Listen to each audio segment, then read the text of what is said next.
There's a reason I chose this mic at this moment, and it's not necessarily about you. It's not about swaying a crowd with a performance or two. It's not about religious bouts or political clout. It is about relieving my own doubts. It is me killing my own enemy, which is me. Hello, I am She7, and I'm inviting you to my first feature performance at Indulj in DC, a Poetic Induljence.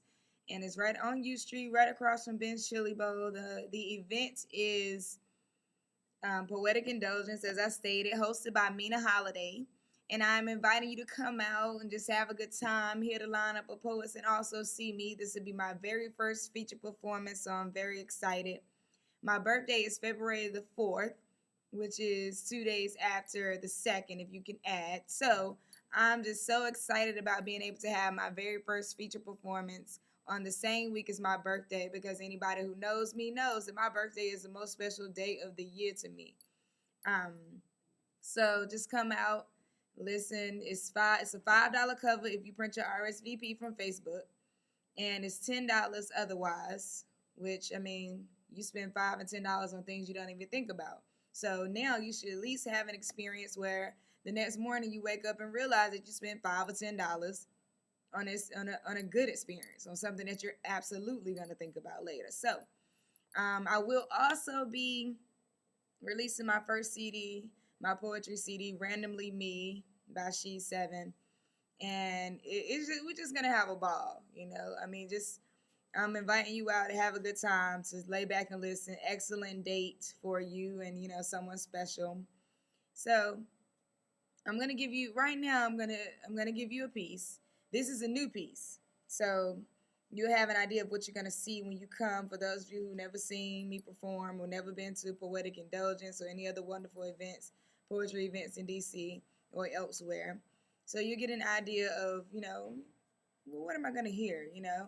All right. So, like I said, this is a new piece. Or did I say that? Yeah, I did. All right. So let's get it moving. All right. If I had one more of everything I ever wanted, I would only turn around and want one more of all of that. If was a fifth, we all be drunk. In that case, living drunk should be illegal. Stop trying to hide your fears and just pop the trunk so we can see them. Insecurities coat egos like ice cream paint jars, reflecting light away from pretty problems. But see, your confusion is not a pretty thing. It's just very interesting. See, people never cease to amaze me. The logic that some have just drives me crazy. He's afraid to fly but won't wear a seatbelt. He has lots of porn in his movie collection, but doesn't understand why he forgets to reach for protection. See, there are really no condoms in pornos, projecting subliminal negative but pleasurable messages. Kids are taught that if you eat your ice cream fast enough, it won't melt. Nah, it just won't melt in front of you. And the truth that we rush to swallow is sometimes an illusion. See, people never cease to amaze me. The logic that some have just drives me crazy. A wise person once said, if one dies, it's a tragedy. If millions die, it's a statistic. A teacher in my school system got hit by her own car, and we didn't even have a moment of silence for it. But a Haiti earthquake makes us analyze our country's mistakes. Why didn't we just help them before?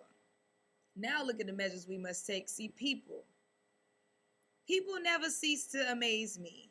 The logic that some have just drives me crazy. When searching for truth, we read books on all levels. But how come we don't just ask the devil? Because religion teaches us that he has power over many, and he owns half the world, so clearly God has blessed him with plenty. Or why read? Why don't we just ask God? It's like asking questions while the truth is in the other room, saying, nah, you do it. You do it. No, wait.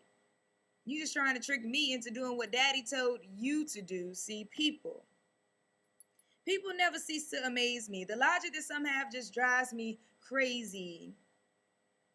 We live in fear of things that will most likely never happen to us, like getting stuck in elevators and getting in train crashes and abominable snowmen and straight men being attacked by gay men and getting robbed and raped and kidnapped and duct taped. No, wait. I didn't say that these things can't happen or don't happen. They just don't happen to most.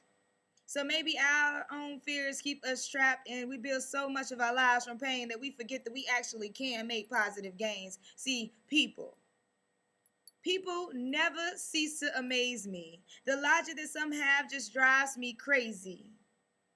Peace. Thank you for listening. Thank you for watching. I hope to see you on Tuesday. If not, I hope to see you at some other events I have coming up. I will keep you posted. Thank you for tuning in to writeoutofme.com. I'm sorry, YouTube channel, Write Out of Me. All right, later.